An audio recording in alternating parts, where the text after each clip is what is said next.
everybody. Good afternoon. I'm honored to be here, and yes, I know I'm not in South Africa. I'm well aware of where I am. I'm sitting in a moment in history, so are you. But history never feels historic when you're sitting in it. It just feels like another day. I was talking to John Davies and Mike Hart, two really great human beings, by the way. In fact, they're so cool, I made both of them honorary black men.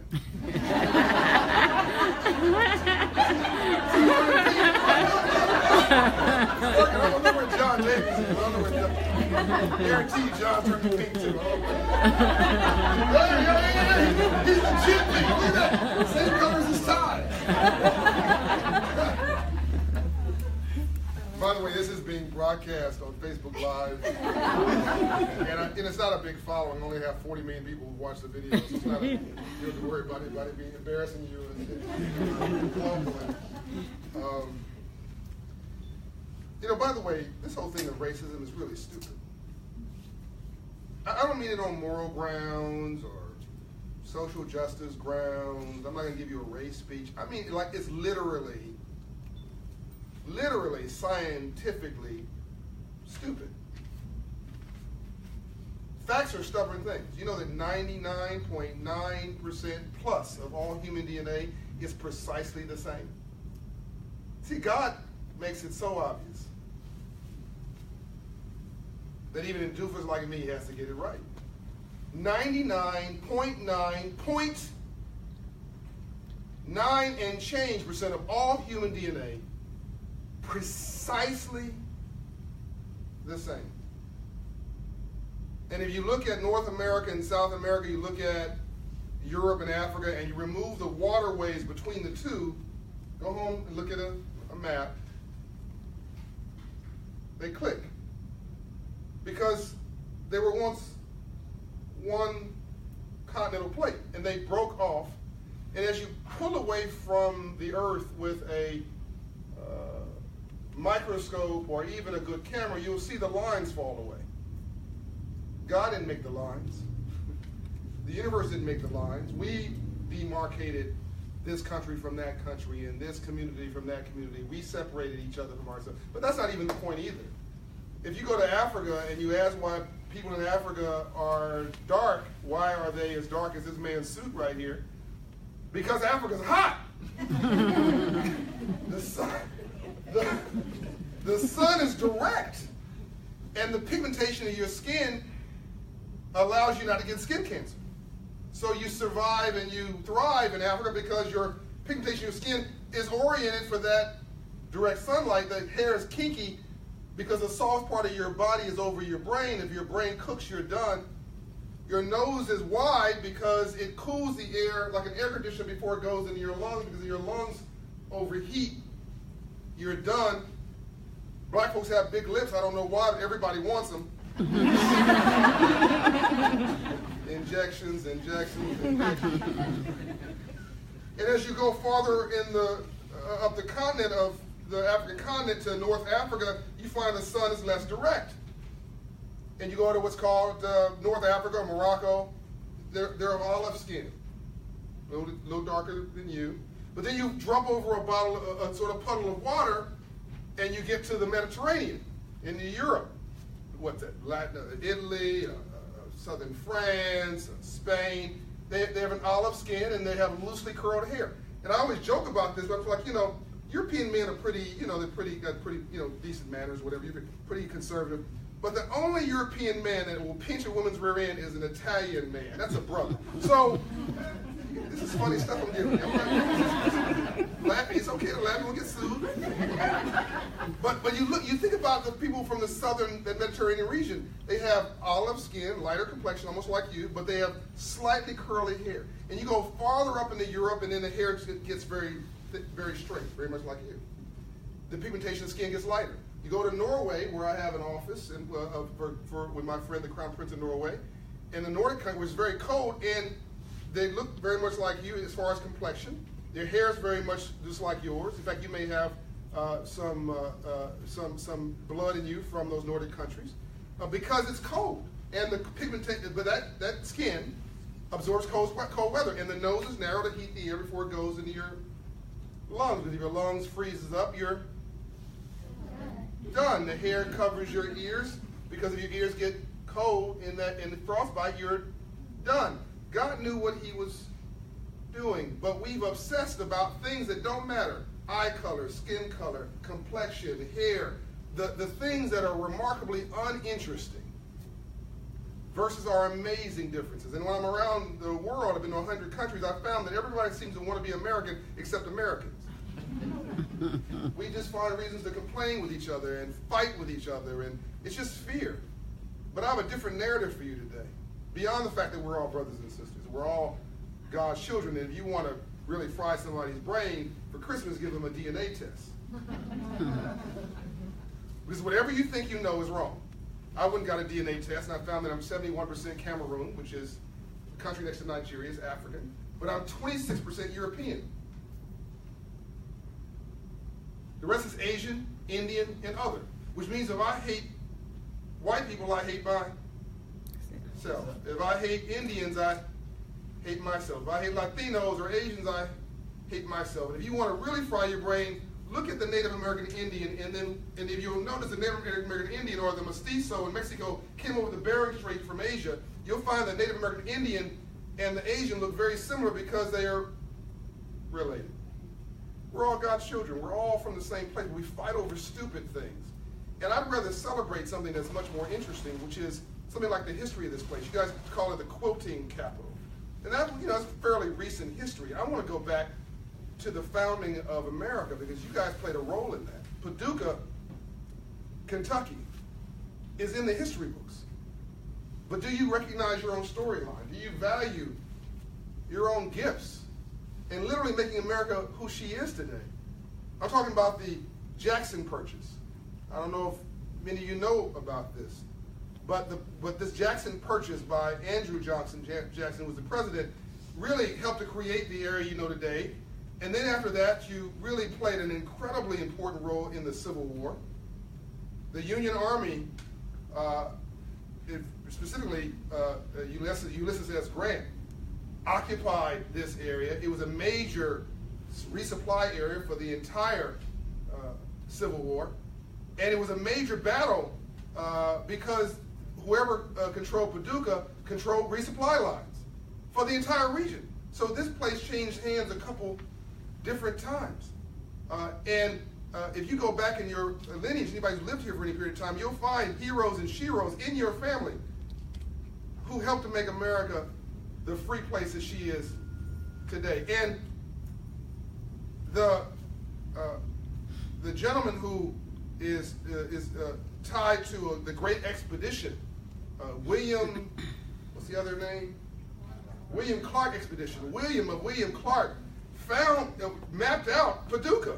I mean, you can't make this stuff up. I'm talking about not indirect lines in history. I'm talking about direct lines of our history from 1830, around that time when you were incorporated. I believe it was 1831.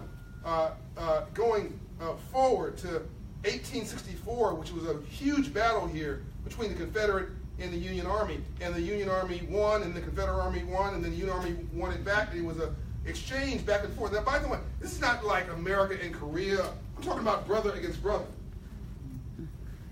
I'm talking about Abraham Lincoln's wife's brother was a Confederate soldier who had instructions to assassinate Lincoln. I want you to think about this for a minute. This is personal. This is family. Lincoln's wife, brother, was a Confederate soldier who had instructions to kill her husband. Think about what, you think you got marital problems. Think about how complicated this was. But still we rise. And then in 1865, March 3rd, and you can't make this up either, Field Action 11 came from Paducah. And I won't go get into details about this, but it was some Jewish business people who felt they were being discriminated against, who went all the way up the lines to President Lincoln. And President Lincoln heard their plea and agreed with them in 1864 and made it right. 1864. 1865, 20 former ministers meet with Secretary of War Stanton in Savannah, Georgia, because Atlanta had been burned to the ground. The place that I'll be flying back to tonight was burned to the ground in the March to the Sea because the Union Army wanted to break the confidence of the Confederate Army by just burning everything down all the way to the ocean. By the way, that was the same way the reason the Confederates attacked Paducah. They were trying to break the confidence of the Union Army. Are you with me so far? Energy matters. We're not human beings having a spiritual experience. We are spiritual beings having a human experience. You've never been to church in a bank branch before, have you? So, this meeting happens in Savannah, Georgia, which it still looks today as it did then. And the ministers were asked, what do you want? These are black ministers. What do you want after slavery? Now, think now white ministers. Think now Asian, Latino ministers. What would the answer be? Did they say they wanted a handout program? It's not a trick question. I'm asking you, you're sitting there in this room. What do you want after slavery? Do you want a welfare program? No. Do you want a handout program? No. Or do you say, I want to do for my... See how simple that was? And that's exactly what they said. So Field Action 15, which followed Field Action 11, allowed for 400,000 acres along the eastern seaboard to be what we now call 40 acres and a mule. I don't know if you know that story. We don't have time to go into it now, but that was land being set aside so that former slaves could cultivate in the agrarian age and do for themselves. Now, we like beachfront property today. This was North Carolina, South Carolina, all the way down to what we call Miami, Florida, along the coast. We love it today, but in 1865, this is an agrarian age. You guys know what I'm talking about. This was all agrarian land here, so you need cultivatable soil. So you wake up, you plant your seeds on your property along the coast in 1865 on Tuesday, and on Wednesday you wake up and your crop's in Jamaica. So it wasn't the best land, but we didn't complain about it. We just got to it, and we were so industrious. The next month they said, give them a mule, which is like saying give a Paducah farmer in 1830, give him a tractor. I mean, it was an investment. You follow me? I guess not 1930. Give him a tractor. In 1950, give him a tractor.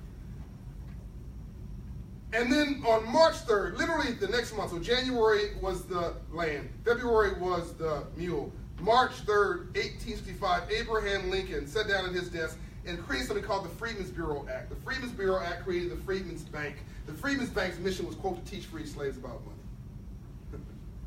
So the most important thing that Lincoln thought he could do after bringing our nation together was to create a bank to teach former slaves about money and free enterprise, and to give them land to do for them.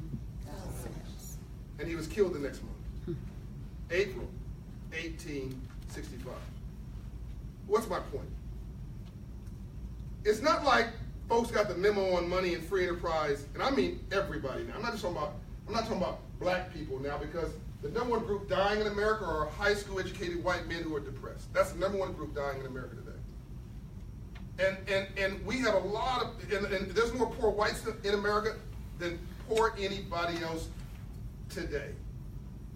And whether you're white, black, red, brown, or yellow, you want to see some more green. Can I get an amen? Amen. This is the church of what's happening now. What are you doing?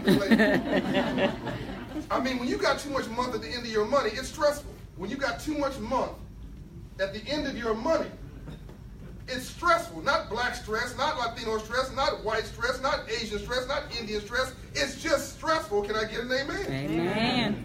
This is what our problem is. Our problem is economic. It's cratering jobs, which then brings out the worst in us. It brings out all our fears, and we start figuring out what we're against, not what we're for. And this goes back to Jesus. This is not new stuff. And so, in 1865, the bank came and it failed. And then in 1968, Dr. Martin Luther King Jr. and my mentor, Andrew Young, in launching a movement for all people, which nobody knows about because King was killed that same month, April, the same month as Lincoln, 100 years later. And Dr. King said this: You can't legislate goodness. You cannot pass a law to force someone to respect you. The only way to social justice in a capitalist country is economics and ownership. That was King in '68. Didn't mention race, didn't mention civil rights, didn't mention he had already fought civil rights. He was moving to this issue that he thought was core to the future of this country, which was poverty, which affected everybody. And like Lincoln, he was killed before he took his first step. So here's my point. It's not like struggling people, working class people, middle class people with good values, poor people got the memo on money and free enterprise and entrepreneurship and screwed it up. My philosophy is you just never got the memo. That's right. Brilliant people, smart people, hardworking people, loving people who don't know what they don't know. It's what you don't know that you don't know that's killing you, but you think you know. Mm-hmm. And there's some group who do know. They're called billionaires. There's some folks who got the memo. So we don't have time to get deep into this, but I want you to know there's nothing wrong with you. There's nothing wrong with your communities. Otherwise, we need a software upgrade. You know, we're arguing with each other about stupid stuff like, you know, the last 10 years, 9 out of 10 job deaths was automation, not immigration. Hello?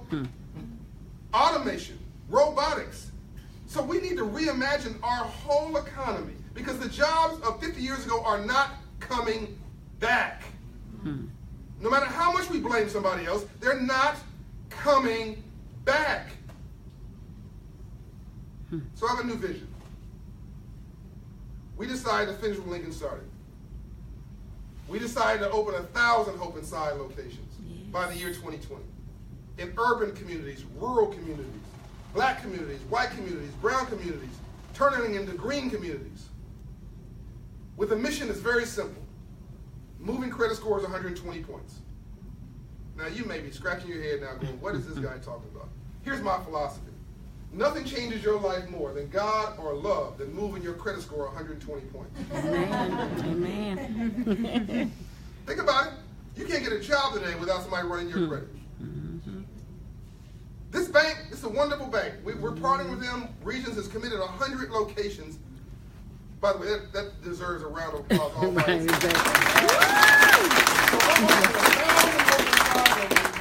When I launched this, people said I was crazy. I am. Nuts. I am. By the way, they said that Steve Jobs was nuts. They said Jesus was nuts. They said Martin Luther King was nuts. They said that Gandhi was nuts. I like nutty people. They said Mother Teresa was nuts. But people said I was nuts. 1,000 locations, not 5, not 10, 1,000. Regions has committed 100. SunTrust has committed 200. I've got orders for 500 locations. 101. This is the 101st location opening today in your great city. Really. Now here's my philosophy. We'll make this really simple. No matter how much Regions likes you and loves your family and they know you, and no matter how much they like you, here's the fact. If you have a 550 credit score, they cannot give you a loan. And they cannot tell you that you'd be declined. This is really important. The banking rules does not allow the bank to tell you when you walk in the front door and you pull your application down, they must give you your social justice, your civil rights, your civil liberties. You've got to have the opportunity to fail. Do you know they'll get sued if they don't let you take an application? Did you know that? If they try to help you and say, they pull your credit, it's 580. No, it's 620. I make this really easy. It's 620. You want a mortgage to become a homeowner. Or you want to start a small business. They pull your credit, it says 620. They know right day one they cannot approve you. But if they tell you, Ms. Jones, do not do this, do not make this loan, you can sue them for discrimination. You know that? So they're not going to tell you. They'll let you take the application all the way through because it's what they have to do. And then when you get declined, you're going to be upset at what? The bank. It's okay. I know some of you guys work here. You don't want to get fired. But it's the truth. The bankers know this. You're going to be upset with the bank. It's in a no-win situation. So my philosophy is very simple. My job is to get the bank out of the no business and back into the yes business. I'm going to repeat it. Nothing changes your life more than God or love than moving your credit score 120 points. Let's say something else. 700 credit score neighborhoods don't riot. That's right. You've never seen or heard of a 700 credit score neighborhood rioting in all of America's history, anywhere of any people of any race, ever. Because 700 credit score communities just want to go shopping. True. Is this common sense or what? Let me tell you what riots, and I'm going to wrap this up. You know, my mother always said, you never want to be the old guy in the club. So before you kick me out, I'm going to leave. Right. Before you tell me to stop, start looking at your watch, I'm going to be gone. But only 500 credit score neighborhoods riot. And let me break this down for you. If it's urban and black and brown, or it's rural and white, here's what you see in a 500 credit score neighborhood. A check casher, next to a payday loan lender, next to a rent-to-own store, next to a title lender, next to a liquor store. Sound familiar? Yep. Outside of a military base of all races, right at the mouth of the military base, as you're driving into it, you see the same establishments preying on people with a low credit score, low hope, low self-esteem, low confidence, who never got the memo on money. There's more check cashers in the state of Alabama than the entire nation combined. Let me give you a couple of national statistics and I'm going to stop. So my black brothers and sisters, make this personal, thinks that one of the issues is racism. Racism is really important, but there's something more endemic than racism. 44% of all my black brothers and sisters have a credit score below 620. Half of America, half of black America. Which means no matter how nice you are, no matter how loving, you cannot get a loan to start a business. You cannot get a loan to get a good mortgage. But we don't know what we don't know because we never got the memo. And 15% of my white brothers and sisters who live mostly in rural neighborhoods have a credit score below 620, which means you cannot revitalize this economy that your cities that you love so very much. It's 28 million people. And it goes on, it goes on, it goes on. Literally, your credit score is an indication of your health, your wellness, your aspiration, your hope. You've got to raise the credit score, which is something, by the way, you can do because it's in your control. You can empower yourself. I can't solve racism. I can't get in your heart and get you to love me. But I can move my credit score and love myself. That's right. I'm not going to hit you with a brick. I'm going to hit you with my Regions Black card and knock you out. That's the quote of the day. That's the quote of the day. And if you didn't have a Regions Black card, you probably should start. So we've been moving credit scores 120 points in 24 months. You hear that? For free, because the bank will sponsor the services. So now you think about, and I'm stopping there. What are we trying to do? You walk into Target, you see Starbucks on the right? Now you're going to walk into a bank branch, Regions, and you're going to see Hope and Slide on the right.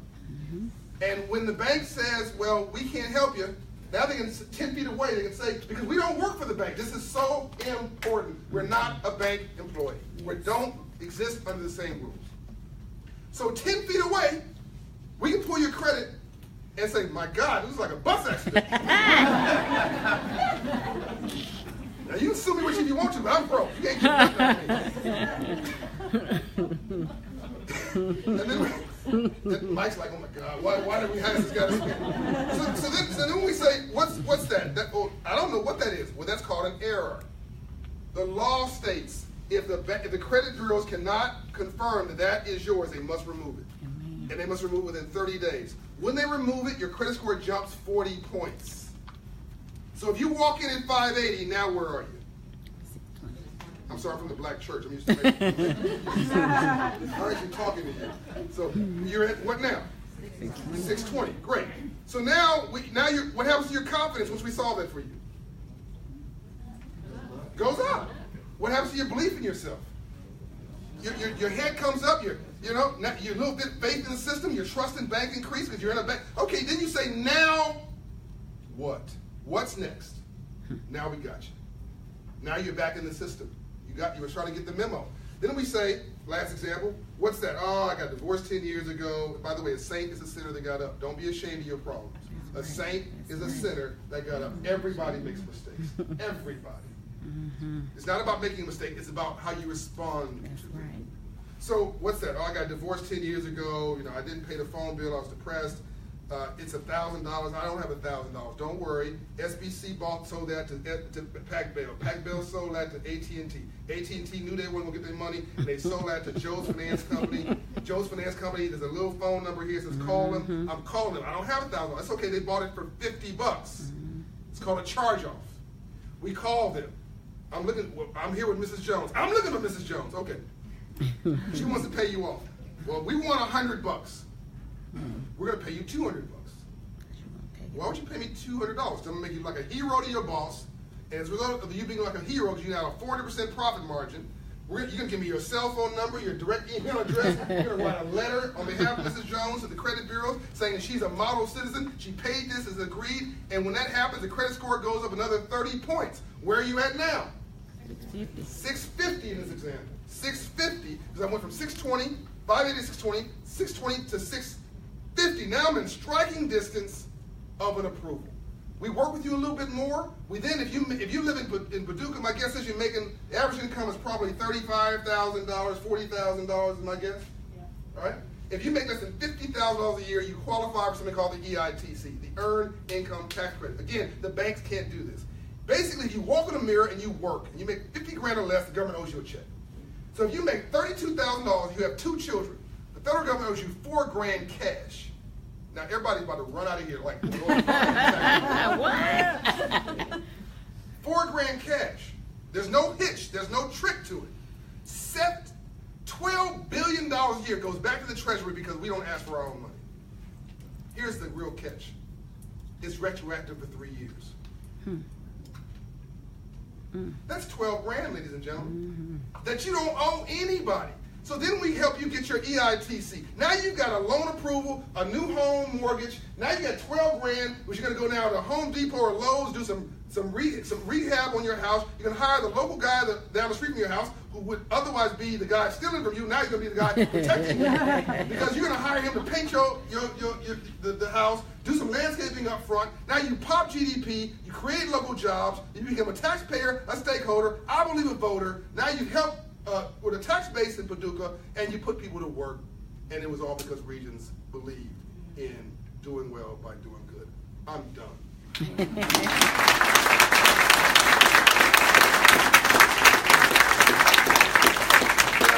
you do that, you solve racial problems in America. You solve cultural problems in America.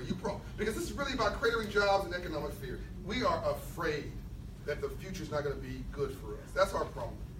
So I love you. That's my message, which you also never heard in the bank branch before. and I believe that we can change America, each one of us, by doing this every block.